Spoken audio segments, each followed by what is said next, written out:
താമരശ്ശേരിയിൽ വിദ്യാർത്ഥികൾക്ക് നേരെ അധ്യാപകൻ ലൈംഗിക അതിക്രമം നടത്തിയ സംഭവത്തിൽ പ്രതിഷേധവുമായി SFI ഇന്ന് രംഗത്ത് വന്നു. അധ്യാപകനെതിരെ നടപടി ആവശ്യപ്പെട്ട് സ്കൂളിന് മുന്നിൽ SFI പ്രതിഷേധിക്കുകയായിരുന്നു.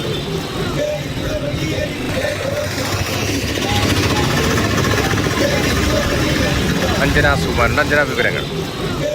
Thamarassery vocational higher secondary സ്കൂളിലെ അധ്യാപകൻ വിദ്യാർത്ഥികൾക്ക് നേരെ ലൈംഗികാതിക്രമം നടത്തിയതിൽ പ്രതിഷേധിച്ചായിരുന്നു ഇന്ന് ഉച്ചയ്ക്ക് SFIയുടെ ഒരു പ്രതിഷേധം സ്കൂളിന് മുന്നിൽ നടത്തിയത്.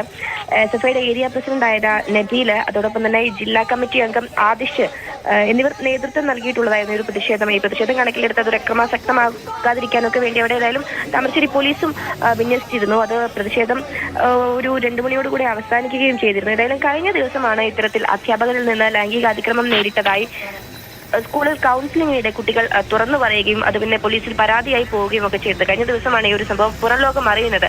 ഈ കഴിഞ്ഞ മാസം സ്കൂൾ അവധിക്കാലത്ത്, ക്രിസ്മസ് അവധിക്കാലത്ത് NSS ക്യാമ്പിനിടയിലായിരുന്നു ഈ ഒരു സംഭവം ഉണ്ടായിരുന്നത്. 3 പെൺകുട്ടികളാണ് സ്കൂൾ കൗൺസിലിംഗിനിടെ അധ്യാപകരിൽ നിന്നും NSSന്റെ ചുമതലയുള്ള താമരശ്ശേരി സ്വദേശിയായ ഇസ്മയിൽ എന്ന അധ്യാപകരിൽ നിന്നും ഇത്തരത്തിൽ ലൈംഗിക അതിക്രമം നേരിട്ടതായി പരാതി പറഞ്ഞത് കൗൺസിലിംഗിനിടയിൽ.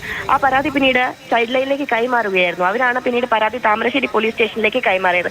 ഏതായാലും പക്ഷേ തുറന്നു പറഞ്ഞ 3 പെൺകുട്ടികളിൽ ഒരാളുടെ മാത്രം മൊഴി രേഖപ്പെടുത്തുകയും ഒരാളുടെ മാത്രം പരാതിയും ആണ് എടുത്തിട്ടുള്ളതെന്ന് ഒരു ആക്ഷേപം കൂടെ വരുന്നുണ്ട്. ഏതായാലും ഈ പരാതി ലഭിച്ചതിന്റെ പിന്നാലെ ഈ ഒരു അധ്യാപകൻ ഒഴിവിൽ പോവുകയായിരുന്നു ചെയ്തത്. ഇയാൾക്കെതിരെ ഏതായാലും പോലീസ് അന്വേഷണം ഊർജിതമാക്കിയിട്ടുണ്ട്. നാളെ ഈ ഒരു സംഭവത്തിൽ പ്രതിഷേധിച്ച DYFI ഉൾപ്പെടെ ഒരു പ്രതിഷേധത്തിന് സ്കൂളിന് മുന്നിൽ ആഹ്വാനവും ചെയ്യുന്നുണ്ട്. ഏതായാലും ഈ ഒരു അധ്യാപകരെ കണ്ടെത്തി അയാളെ സർവീസിൽ നിന്നും പുറത്താക്കണം, അയാൾക്കെതിരെ കർശനമായ ഒരു നടപടി എടുക്കണം എന്നുള്ളതാണ് ഈ ഒരു SFI ഇന്നത്തെ പ്രതിഷേധത്തിലൂടെ പറഞ്ഞു വയ്ക്കുന്നത്.